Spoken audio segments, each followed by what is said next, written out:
بسم الله الرحمن الرحيم. الحمد لله رب العالمين، والصلاة والسلام على أشرف الأنبياء والمرسلين، سيدنا وحبيبنا وقدوتنا محمد بن عبد الله الأمين وعلى آله وأصحابه الطيبين الطاهرين. أيها الإخوة، سلام الله عليكم ورحمته وبركاته. أسأل الله العظيم بمنه وكرمه كما جمعنا في هذا المجمع الطيب المبارك بعد أداء فريضة من فرائض الله وفي بيت من بيوت الله أن يعطينا سؤلنا وأن يغفر ذنوبنا وأن يستر عيوبنا، إنه على كل شيء قدير. المقام لا شك أنه عجل، ونحاول قدر الإمكان أننا نختصر بإذن الله سبحانه وتعالى. لعلي يمكن الشيخ علي جزاه الله خيرا أعلن على الموضوع، لكن لعلي أن أختار موضوع آخر هو أنسب ربما لمثل هذه الأيام الطيبة وهذا الشهر المبارك. الإخوة، بداية نحمد الله عز وجل في عليائه، فله الحمد أولا وآخرا وظاهرا وباطنا أن مد الله في أعمارنا إلى أن بلغنا هذا الشهر، فهذه نعمة عظيمة تحتاج إلى شكر أيها الإخوة. والله عز وجل يقول: وقليل من عبادي الشكور، فنسأل الله أن يجعلنا من هؤلاء القليل الذين يشكرون الله على نعمائه.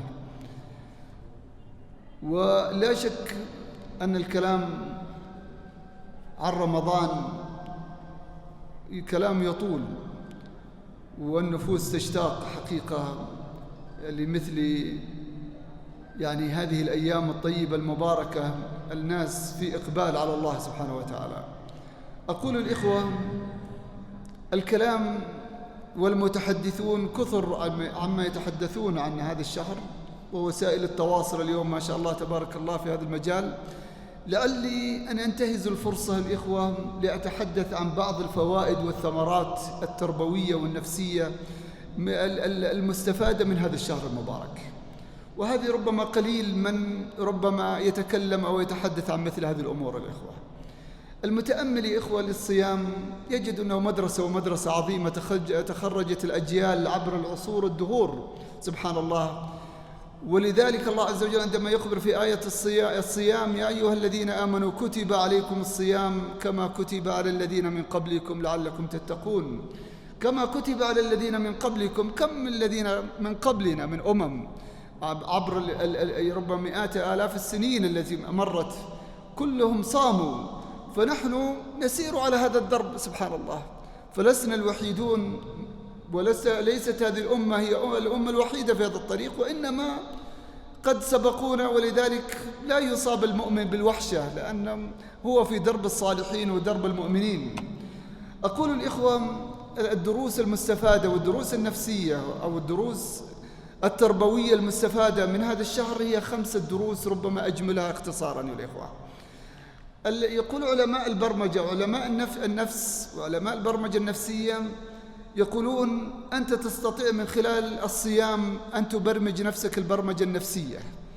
البرمجة النفسية الإخوة المقصود بها أنك تستطيع أن تتبرمج على أي عمل من أجل إذا حصل لك التكرار أنك تستطيع أن يكون لك سجية ملازمة لك.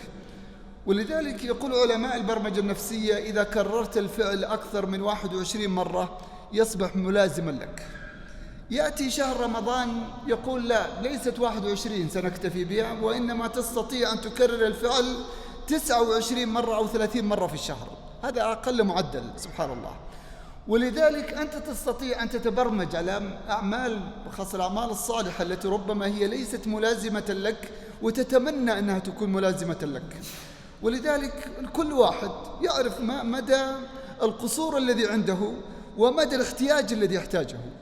بعض الناس مقصر في الصلوات الخمس، مقصر في تكبيرة الإحرام أو إدراك تكبيرة الإحرام، مقصر مثلا في الخشوع، مقصر مثلا في المحافظة على النوافل، في المحافظة على صلاة الضحى، المحافظة على الصدقات مثلا والإحسان إلى خلق الله. أمور كثيرة ستجد نفسك ربما أنت عندك جوانب تقصير تحتاج أن ودك تتمنى أن تكون هي سجية لك ومصاحبة لك. أقول دونك رمضان يستطيع أن يبرمجك هذه البرمجة، ما تتخرج من هذه المدرسة إلا وقد تبرمجت بإذن الله سبحانه وتعالى. أقول هي فرصة لك، وكل حسب احتياجه، واجلس مع نفسك من أجل فعلا أن يعني ما تتخرج من رمضان ومدرسة رمضان من هذه الدورة المكثفة إلا بإذن الله عز وجل قد تحصلت على هذه الأمور التي كنت أمنية عندك أنها تكون شيء فعلا مصاحبا لك. الثمرة الأخرى أو الثمرة الثانية والإخوة من الدروس المستفادة، من الدروس التربوية والنفسية المستفادة من رمضان، يقول علماء التربية اتخاذ القرار الإخوة هذا بارز وواضح سبحان الله في رمضان. واتخاذ القرار دائما يحتاج إلى إرادة، وإرادة قوية سبحان الله. الإرادة القوية متوفرة في رمضان سبحان الله. ولذلك بعض الناس الآن تطالبه قبل رمضان بالصيام يقول ما أستطيع، ويتعلل بأي علل. بمجرد أن يعلن عن رمضان وإذ بهذا الذي يقول لا أستطيع أصبح يستطيع. صح ولا لا؟ الإنسان الذي ربما يطلب منه أن يقرأ جزءا في اليوم من القرآن لا، أصبح عنده إرادة أن يقرأ جزء وجزئين وأكثر من ذلك. إذن رمضان يعطي قوة الإرادة سبحان الله. قوة الإرادة أول شيء تعتمدها أو تستمدها من الله سبحانه وتعالى في صدق التوكل على الله وصدق اليقين بأن الله هو الموفق والمسدد سبحانه وتعالى. ولذلك تستطيع بإذن الله عز وجل أن تتخذ قرارات، وربما كثير منا عنده قرارات مؤجلة وللأسف الشديد. ولعل من أول القرارات التي ربما يحصل فيها التسويف هي التوبة إلى الله سبحانه وتعالى. نحن نحتاج الإخوة للتوبة النصوح، التوبة النصوح التي أوصانا الله عز وجل وأمرنا الله عز وجل بها: يا أيها الذين آمنوا توبوا إلى الله توبة نصوحا، توبوا إلى الله توبة نصوحا. ولذلك يقول أهل العلم هذه التوبة تجب على الفور دون تراخي، لا تقول بعد دقيقة، لا تقول بعد ساعة، لا تقول بعد يوم، لا تسوف، إنما يجب. ولذلك الإنسان ما دامت أنه يحدث المعاصي والذنوب والآثام هو محتاج إلى تجديد التوبة في كل وقت وفي كل حين. ولذلك عليك أن تصدق مع الله في هذه التوبة وتتخذ القرار. بعض الناس عنده ربما لوثة من ذنوب أو من معاصي ربما هي ملازمة له، ولذلك وأكثر شيء نشتكيه اليوم هي ذنوب الخلوات، ذنوب الخلوات التي هي سبب للانتكاسات والبعد عن الله سبحانه وتعالى والبعد عن طاعته. ولذلك نحن أيها الإخوة خاصة اليوم مع وسائل التواصل ومع السم الزعاف الموجود من الذنوب والمعاصي التي تحملها أجهزتنا اليوم، الإنسان بحاجة إلى أن يجلس مع نفسه وأن يصدق مع الله سبحانه وتعالى. لا تترك لنفسك العنان في أن تنخرط في هذا الفساد العارم الموجود اليوم والفتن، نسأل الله السلامة والعافية، والتي هي في ازدياد، نسأل الله السلامة والعافية. ولذلك أنت بحاجة بأمس الحاجة أنك فعلا تحاسب نفسك، وأنك تجلس مع نفسك من أجل أن تتخذ يعني هذا القرار أو جملة من القرارات المصيرية التي بإذن الله عز وجل فيها النور وفيها الخير وفيها الحق وفيها السعادة المنشودة والله. ولكن يحتاج منك هذه الإرادة سبحان الله. ولذلك أنت أجلس مع نفسك. يعني بعض الناس الآن المولى الآن بقضية التدخين والعياذ بالله، يعني لما عندما تقول له اترك يقول ما أستطيع، صح ولا ما أستطيع؟ طيب اترك لساعة لساعتين 3 ساعات 4 ساعات يقول ما أستطيع.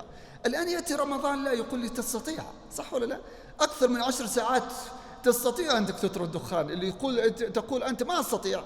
فلذلك استمدد المدد من الله سبحانه وتعالى في هذا الجو الإيماني المفعم في هذا الشهر المبارك من أجل أن تتخذ جملة من القرارات التي فعلا بإذن الله سبحانه وتعالى تنقلك بإذن الله عز وجل من واقع ربما أنت يعني تتمنى ألا تكون فيه إلى واقع الإيمان وواقع التوبة والإنابة إلى الله سبحانه وتعالى. الثمرة الثالثة الإخوة من ثمرات يعني هذا الشهر المبارك من الثمرات التربوية، وهو درس عظيم الإخوة، هو قضية الإنجاز واضح تماما في شهر رمضان سبحان الله. ولذلك يا إخوة يأتي رمضان من أجل يجدد الإيمان في نفوس المؤمنين، وأيضا يجدد كثير من المعالم المفقودة في حياة كثير من الناس وكثير من المسلمين اليوم. أمة محمد صلى الله عليه وسلم، أمة الإسلام هي أمة منجزة عبر التاريخ، وكلما عادت هذه الأمة إلى الدين بحق كلما رأيت الإنجاز سبحان الله. ولذلك عندما عادت الأمة في حقبة الأحقاب أصبح الغرب هم الأتباع، هم الذين يتبعوننا سبحان الله. ولذلك نحن بأمس حاجة من مواقع رمضان ومن إيمان، يعني الإيمان المستمد في رمضان ومن نور لهذا الشهر يا الإخوة، أن فعلا نجدد التوبة والإنابة إلى الله عز وجل والعودة الحقيقية إلى الله عز وجل. الإنجاز واضح في رمضان، إنجاز واضح في الصلوات، إنجاز واضح في تلاوة القرآن، في الصدقات، في الإحسان، في البر، في الصلة، كثير من الأعمال الصالحة ما شاء الله تبارك الله. وإذ بعض الناس الموفقين المسددين كل يوم في ازدياد، كل يوم في إنجاز سبحان الله. ولذلك نحن نقول للإخوة أمة محمد صلى الله عليه وسلم هي أمة منجزة سبحان الله. وأنت أيها الفرد المسلم أنت منجز، وأنت المفروض تستمد هذه الإيجابية فعلا الواضحة من خلال هذا الشهر، من أجل أن تكون لك سجية بإذن الله عز وجل في سائر السنة وفي سائر عمرك بإذن الله سبحانه وتعالى، أن تكون منجز وكل يوم تفكر في إنجاز جديد سبحان الله. ولذلك نحن نقول إخوة هذه الثمرة واضحة في رمضان، فلنستغلها في القرب إلى الله سبحانه وتعالى. وأن فعلا الإنسان يعني كلما يعني صدق مع الله عز وجل كلما صدقه الله سبحانه وتعالى. المزية الرابعة وقبل الأخيرة الإخوة تنظيم الوقت. تنظيم الوقت هذا واضح وبين يعني في شهر رمضان.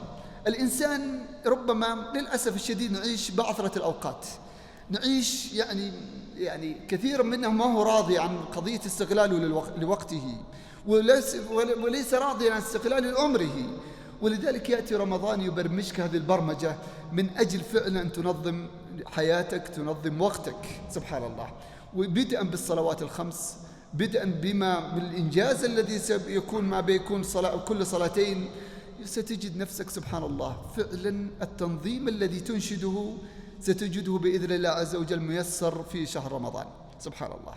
ولذلك نحن نقول إخوة نستفيد من هذه المدرسة العظيمة من أجل فعلا الحياة العشوائية التي كثير منا وكثير من الشباب اليوم يشتكيها، تستطيع بإذن الله عز وجل أن تتغلب وتتخلص من هذه العادة السيئة لأن تكون منجزا، شخصا فاعلا، شخصا إيجابيا، شخصا منظما لوقته بإذن الله سبحانه وتعالى.